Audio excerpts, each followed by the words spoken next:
আসসালামু আলাইকুম, সবাই কেমন আছেন? আলহামদুলিল্লাহ, আমি ভালো আছি। এই দেখুন, আজকে আমি ইলিশ মাছ কেটেছি। আমি তো মাছ কাটতে পারি না, আমার মাছ কাটা কেমন হয়েছে আপনারা জানাবেন। হুম, মাছগুলা বেশি বড় না, ছোট, ছোটও না বড়ও না।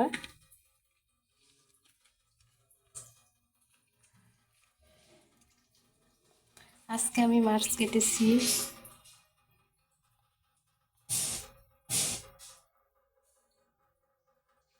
সবসময় তো কোক দিয়ে কেটে নেই, বাজার থেকে কেটে নিয়ে আসে।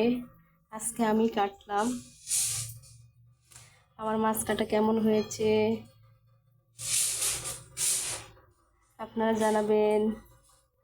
আজকের মতো এই পর্যন্তই। আল্লাহ হাফেজ।